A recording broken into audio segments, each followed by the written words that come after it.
yesterday, today, tomorrow, strengthening our faith, surpassing challenges. Kung kumauni gihisgutan sa tibok na binaryo hangtod karon, mo na lisod kung ang akong isulti may mo nakadungog naman ko ana. May tag ang gihisgutan dinhi sa Ebanghelyo, tao nga bungol okay ra, o tao man nga buta. Pero bisan pa man tingali ni ana, dasig hapon kita.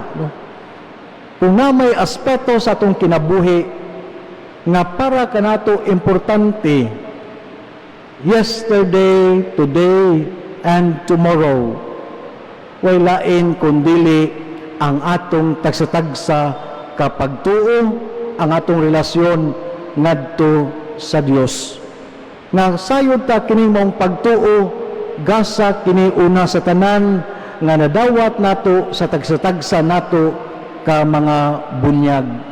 Ug kining maong pagtuo, kining maong gasa mo'y atong giampingan, hopefully sukad sa atong pagkahimugso ning kalibutan hangtod tingali karon ug sa umaabot pa. We value the gift of faith. Ug suma sa atong tema, kining maong gasa sa pagtuo, kinahanglan nga palambuon, kinahanglan nga kini lig-unon. Daghamang paagi nga ang maong pagtuo atong lig-unon, posible 20 ka paagi, no? Pero tungod kay na may posisyon karon, humaning Santos nga misa, 50 lang kabuok atong hisgutan. Pero sa di pa ta maghisgot unsaon pagpalambo sa atong pagtuo, tingali ato sang tan-awon unsa may babag sa pagpalambo sa maong pagtuo. Unsay babag nga atong pagtuo malig-on. Kuhaon nato dinhi sa Ebanghelyo nga atong nadungog. Usa sa babag yun sa pagpalambo sa atong pagtuo mo gayod kung kita mahimong himantayon nga sa uban. Muna giingon dinhi sa Ebanghelyo nga usa ka mo badlong, usa ka mo pahinumdom sa puling sa mata nga naa diha sa imong isig katawo, tan-awa una ang troso nga naa nagbabag sa imong mata. Ang puling gamay ra kay na ikumparar sa troso.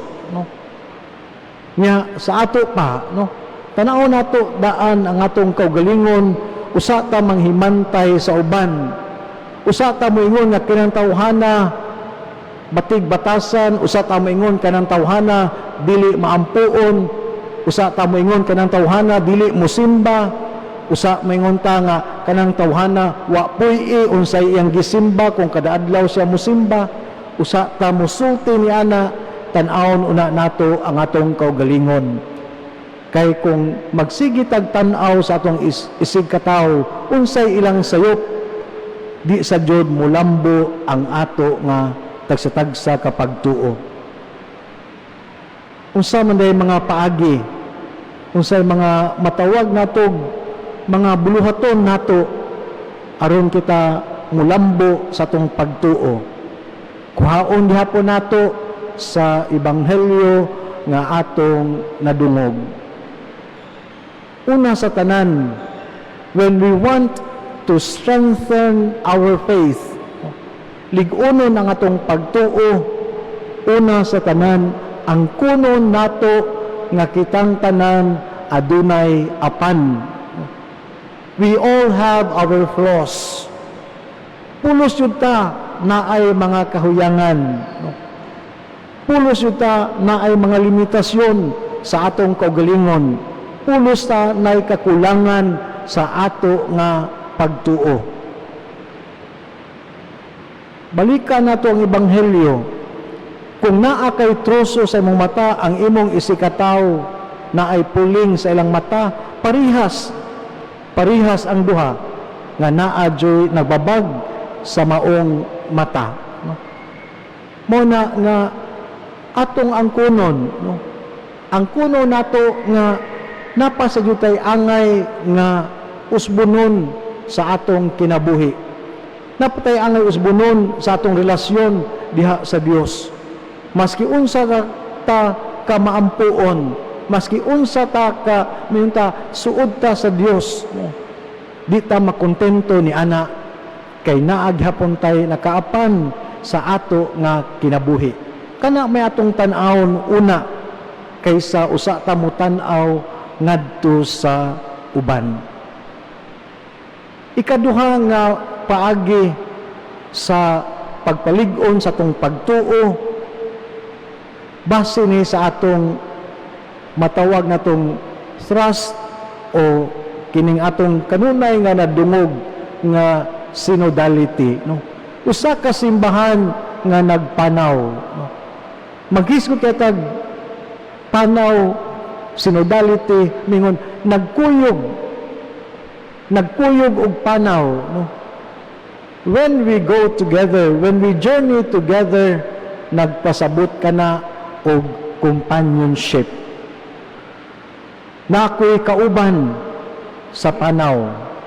Ug duha ka klase ang companionship. Una, posible ikaw mukuyog. Ikaduha, posible ikaw maoy kuyugan. Sa ato pa, ikaw nag-una, no? Nya, ang uban mukuyog nimo, no? Ikaw may kibaw asa paingon. Mo na nga ikaduha nga paagi sa matawag natog synodality o sa atong pagpalambo sa atong pagtuo, isip nagpanaw, isip usa ka simbahan.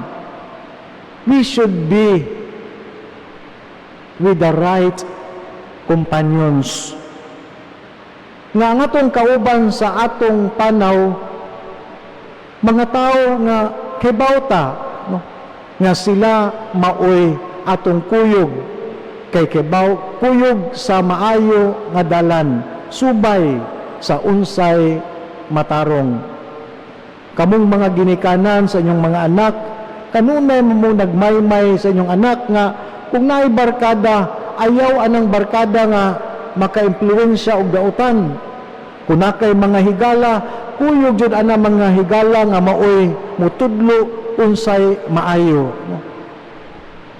So muna mingon nga dinhi sa ebanghelyo, ang buta dili mo kuyog sa iyang isig ka buta, kay sila mahulog sa kanang pangpangbakag unsa, no? May sukamod ang duha, kay pulos man silang duha, way makatultol kanila sa dalan, no? Dili jud magkuyog ang usa ka buta sa iyang isig ka buta, no? Mausab na, no? Mukuyog ta sa sakto nga mga kauban sa panaw, no? And on the other hand, kung kita maoy kuyugan, kung kita mo bati nga naapod ta sa hinahinay na tong paningkamot sa panaw sa tong pagtuo, maingon ta nga nakatulto ta sa dalan, no? Nga naay mosunod uban kanato, no? Gipahimangnuan pud ta, no? Nga usa sa makapalig-on sa tong pagtuo mo gayod ang pagpabilin nga mapaubsanon, no? Kung naay makatudlo ta sa uban unsay maayo, the credit does not go to us. Dili kay muhimo kog maayo aron ako daygon, no?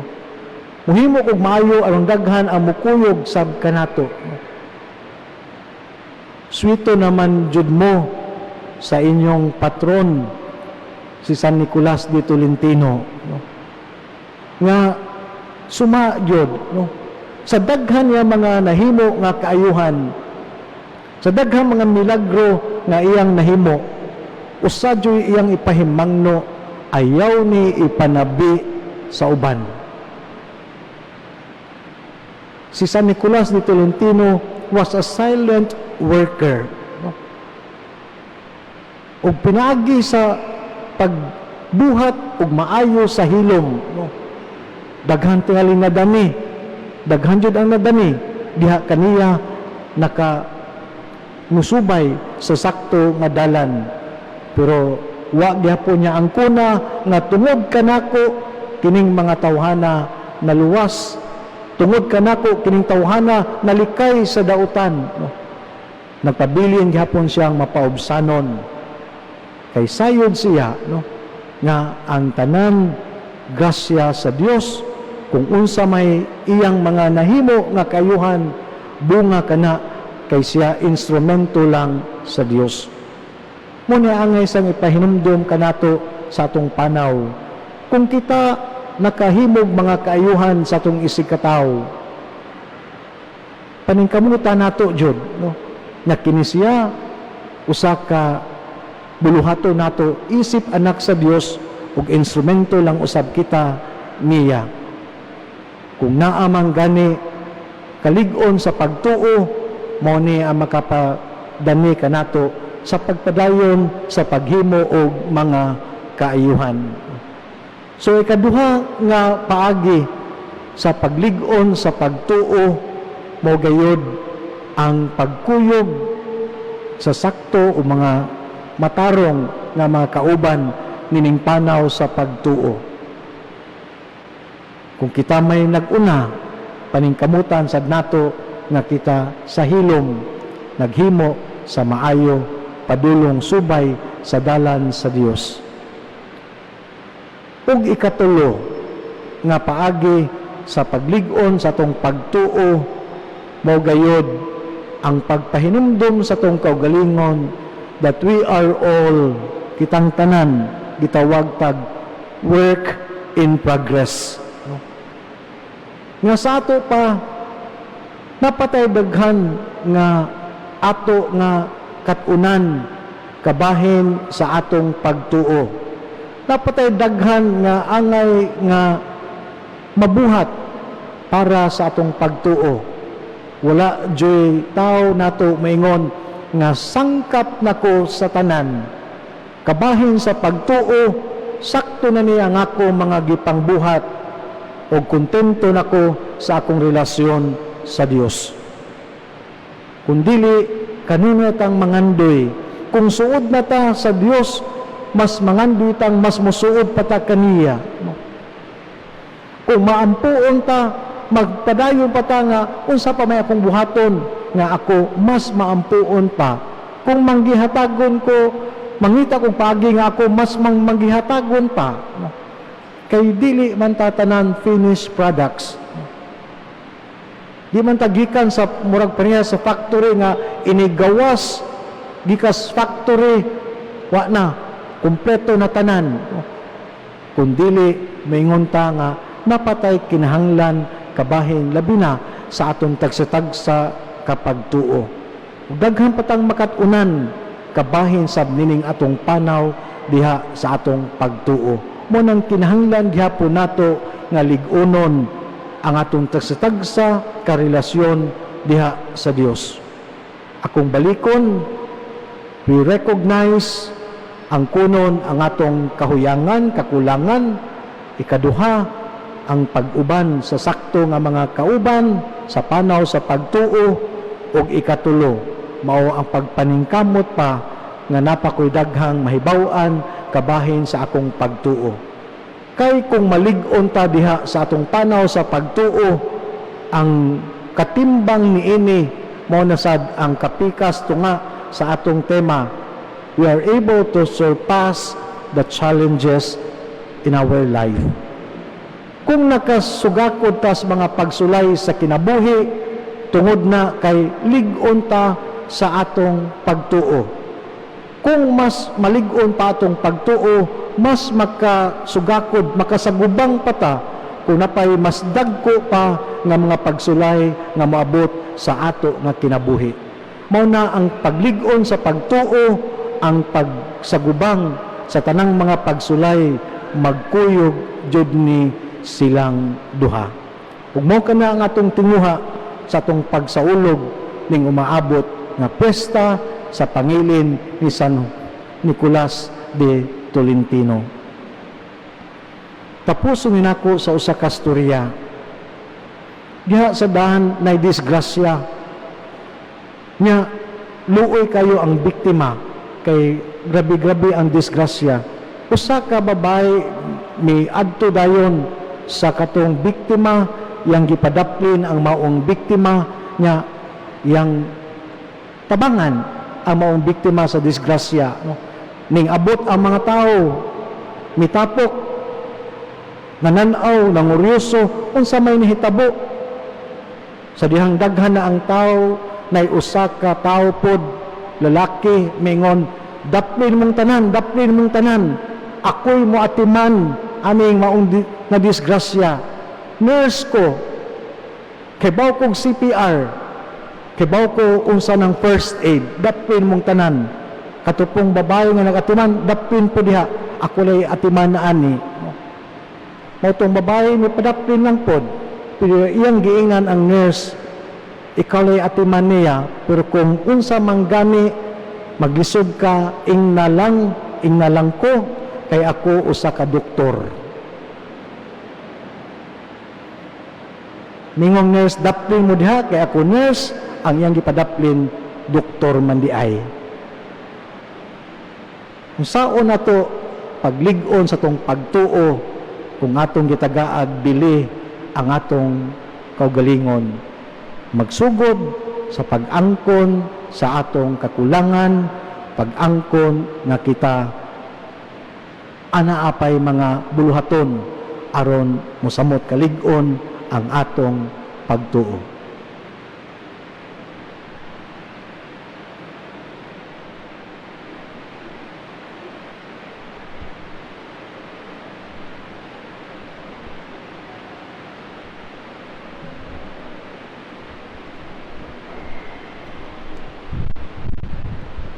Mga pagampo sa katawhan